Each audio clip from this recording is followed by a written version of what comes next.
নমস্কার বন্ধুরা, বাংলা সিরিয়াল সমাচারে তোমাদের সবাইকে স্বাগত জানাই। তোমাদের পছন্দের ধারাবাহিক দুই শালিকের আজকের পর্বের রিভিউ নিয়ে আমি পৌঁছে গেছি তোমাদের সামনে। তাহলে আমরা দেখে নিই যে আজকের পর্বে কি হতে চলেছে।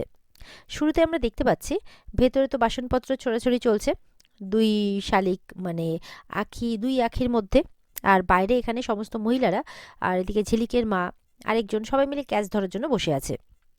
ঠিক সেই মুহূর্তে কিন্তু দেবা আসে। দেবা যখন ভেতরে যাচ্ছে তখন ঝিলিকের মা আপত্তি করে, দাঁড়া দাঁড়া যাস না, ভেতরে বোম ফাটছে দেখতে পাচ্ছিস না, তোরও কি হবে ভগবানই জানে।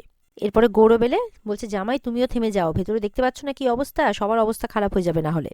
এদিকে দেখা যাচ্ছে এইসবের মাঝে মাখনের বউ কার সাথে যেন ফোনে কথা বলছে, আর এদিকে ঝিলিকের মা দেখছে যে কি ব্যাপার, এই কার সাথে ফোনে কথা বলছে। তখন বলছে, কি ব্যাপার, তোর কাছে এত দামি ফোন কোথা থেকে এলো? মাখন তো এত টাকা রোজগার করে বলে আমার মনে হয় না। তখন বলছে যে আমার তো তোমার মতো বড়লোক মেয়ে জামাই নেই, আমার মেয়ে সমতা একটা বড় ক্লায়েন্টের খোঁজ পেয়েছে বাইরে, আর সেই জন্য ওই আমাকে কিনে দিয়েছে, এইভাবে বলছে। তখন ব্যাপারটাকে ইগনোর করে যায় ঝিলিকের মা। এদিকে দেখা যাচ্ছে এই সব কথাবার্তা হতে হতে ভেতর থেকে কিন্তু দুই আঁখি আর ঝিলিক বেরিয়ে এসেছে। এই এতদিন দুজনকে দেখতো, এবার তিনজনকে দেখে কিন্তু গৌরবের অবস্থা খারাপ। যেখানে আঁখি আবার দুটো কোথা থেকে এলো। ঝিলিক বেরিয়ে এসে দুজনকে বলছে, এবার যদি দুজনকে এরকম করতে দেখি না তাহলে কিন্তু মেরে হাড়গোড় একেবারে ভেঙে দেবো। এই বলতে বলতে কিন্তু গৌরবের দিকে ধ্যান যায় ঝিলিকের। এরপরে তো গৌরব ঝিলিকের দিকে আর ঝিলিক গৌরবের দিকে তাকিয়ে আছে। তারপর দুজন দুজনের দিকে এগিয়ে যায়। এরপরে গৌরব বলছে, তুমি এখানে কি করছো? ঝিলিক মনে মনে বলছে, আমি তো ওনার উপর রেগেছিলাম, তাহলে এখন আবার মনে মনে গদগদ হচ্ছে কেন?" এই ভাবতে ভাবতে ঝিলিক গৌরবের কাছ থেকে সরে যায়। আর দেবাকে বলছে, যা তুই তোর দুই বউকে নিয়ে ঘরে যা। দেবা বলছে, একদম না, আগে তুই বেছে দে যে তোর বোন কোনটা, তারপরে আমি ঘরে যাব। বলে, মানেটা কি? বলে, মানেটা এটাই, আমি কিছুতে দুজনের সাথে ঘরে যেতে পারবো না। তুই যতক্ষণ না বলবি তোর বোন কোনটা ততক্ষণ আমি যাব না, আমি গ্যারেজে শোবো।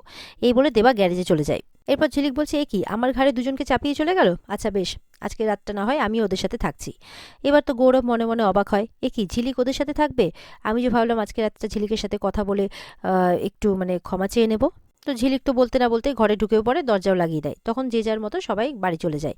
আর ঝিলিকের মা তখন গৌরবকে বলে, চলো চলো তুমি আমার সাথে চলো জামাই, চলো, বলে নিজের সাথে নিয়ে যায়। এদিকে গৌরব ঘরের মধ্যে একা ঝিলিকের কথাই মনে করছে। বলছে যে ঝিলিক তো সবসময় সবার জন্য সবকিছু করে, আমি শুধু ওর জন্য কিছু করতে পারলাম না। হয়তো সেই জায়গাতেই ওর অভিমান হয়েছে, ও তো ওর প্রয়োজনে আমাকে পাশে পায়নি, তাই হয়তো রাগে মুখ ফিরিয়ে নিয়েছে। এমনটাই বলে যাচ্ছে আর মনে মনে ঝিলিকের কথা ভাবছে।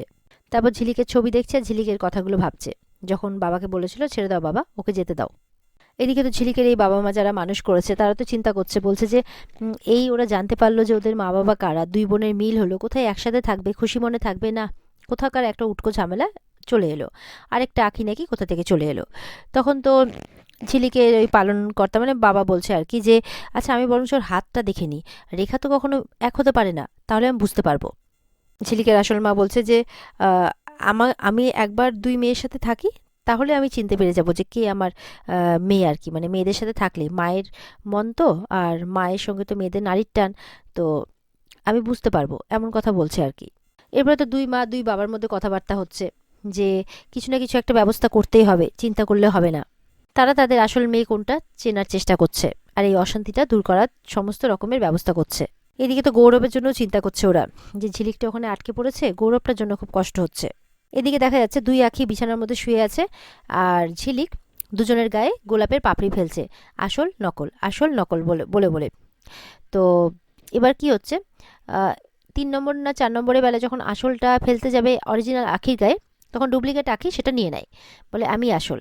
তখন ওই আঁখি উঠে পড়ে, বলে, দেখলে তো কি হলো, আমারটা নিয়ে নিল, কেন নেবে? তখন ঝিলিক বলছে, তোমরা এখনো কেউ ঘুমাওনি, ঘুমাও। এই বলে তারা আবার শুয়ে পড়ে। এরপরে তো ঝিলিকের ফোনে গৌরবের ফোন আসে। ঝিলিক মনে মনে ভাবছে, সকালে ফোন করলাম তো মেজাজ দেখালেন, দুপুরে ফোন করলাম রিসিভ করলেন না, এখন ফোন করছেন। আর ওদিকে এর ফোন দেখে দুই আঁখি বলছে, মানে অরিজিনাল আঁখি বলছে মনে হয় গৌরববাবু ফোন করেছে, আর ডুপ্লিকেট আঁখি বলছে পিয়ার কেউ হতে পারে। তখন ঝিলিক মনে মনে ভাবছে, একজন বলছে পিয়ারকে ফোন করেছে, একজন বলছে গৌরব ফোন করেছে, ব্যাপারটা সন্দেহজনক, দেখতে হচ্ছে। এই বলে গৌরবের ফোনটা রিসিভ করে আর গৌরবের সাথে কথা বলতে থাকে ঝিলিক। এরপর তো গৌরব কথা বলছে তার বউয়ের সাথে। ঝিলিক বলছে, কি হয়েছে তোমার? বলে, তখন মায়ের অসুস্থতার কথাটা জানায়, যে মা অসুস্থ হয়ে পড়াতে ওখানে সে দৌড়ে চলে গেছিলো, তার মাথার অবস্থা ঠিক ছিল না, মানে চিন্তা করছিল মায়ের জন্য, মায়ের সেবা শুশ্রূষা করছিল, তাই ফোনটা রিসিভ করতে পারেনি। এটা শুনে ঝিলিক বলছে, তাহলে আমি যাই মায়ের কাছে? বলে, না, ওই বাড়িতে শুধুমাত্র আমি একাই যাওয়ার অনুমতি পেয়েছি, তুমি নও। এই কথাটা শুনে ঝিলিকের মনটা খারাপ হয়ে যায়। গৌরবও বলতে ইতস্তত বোধ করলেও গৌরব বলে ফেলে। এদিকে তো গৌরবের সাথে কথা হয়ে যাওয়ার পর ঝিলিকের মনটা যথেষ্ট খারাপ হয়। গৌরবের কথাই ভাবতে থাকে। দেখা যাচ্ছে কিছুক্ষণ বাদে ঝিলিক গৌরবের ঘরে গেছে। গৌরব তো ঘুমোচ্ছে, খাওয়ারও খায়নি। দেখে ঝিলিকের খারাপ লাগে। গৌরব ঝিলিকের ছবিটা বুকে জড়িয়ে নিয়ে ঘুমোচ্ছে। ঝিলিক ছবিটা সরাতে গৌরবের ঘুমটা ভেঙে যায়। বলে, তুমি এখানে? বলে, খাননি কেন? ভেবেছিলেন যে আপনার বউ এসে আপনাকে খাইয়ে দেবে, তারপর খাবেন?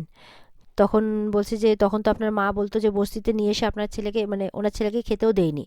গৌরব বলছে, আমার মাকে টেনো না প্লিজ। বলে, আমি তো কাউকে টানিনি, না আপনাকে না আপনার মাকে, কিন্তু আপনারা দুজনেই আমার জীবনে চলে এসেছিলেন, আর দুজনকে আমি খুব ভালোও বেসেছিলাম। একজন আমাকে আঘাত করলো আর একজন আমাকে ফেলে চলে গেল।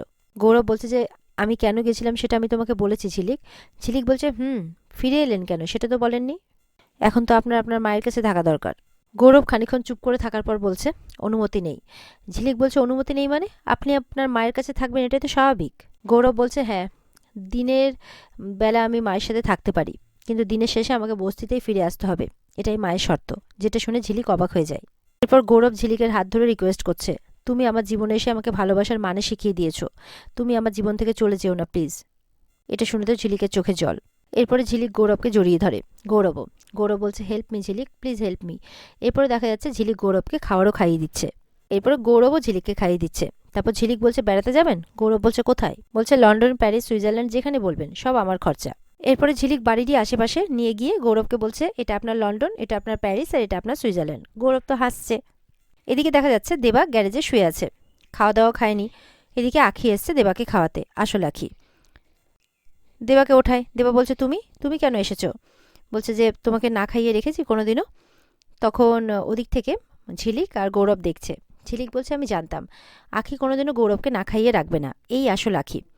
গৌরব তখন মানে দেবা দেবা তখন মনে মনে ভাবছে যে আসল নকল যেই হোক না কেন, খেয়ে নি, খিদে তো খুব পেয়েছে, কিন্তু খাবো যদি নকল আখি হয়, আসল আখি যদি আবার আমার উপর রেগে যায়, মানে ধর যা হবে দেখা যাবে, খেয়ে তো নি, খুব খিদে পেয়েছে, যাতে আবার আরেকজন না চলে আসে।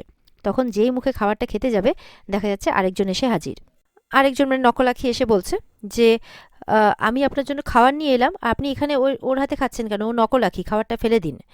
তখন এটা দেখে তো দেবা অবাক, আর ওদিকে আখিরও বিরক্ত লাগছে যে অরিজিনাল। ওদিকে ঝিলিক বলছে গৌরবকে, আপনি ওদের শাড়ির রংটা মনে রাখতে পারবেন? গৌরব বলছে, কেন? ঝিলিক বলছে, যে পরে এলো সেই নকল আখি। আর এখানে আজকের পর্ব শেষ হয়ে যায়। তো বন্ধুরা, এই ছিল আজকের পর্বের রিভিউ। ভালো লেগে থাকলে কিন্তু পর্বকে লাইক, কমেন্ট আর চ্যানেলকে সাবস্ক্রাইবটা করতে ভুলবে না। আর পর্বের বিস্তারিত দেখতে অবশ্যই স্টার জলসার পর্দায় চোখ রাখবে। তাহলে দেখা হচ্ছে তোমাদের সাথে আগামীকালকে নতুন পর্বের রিভিউ নিয়ে। ততক্ষণ সবাই ভালো থাকবে। টাটা।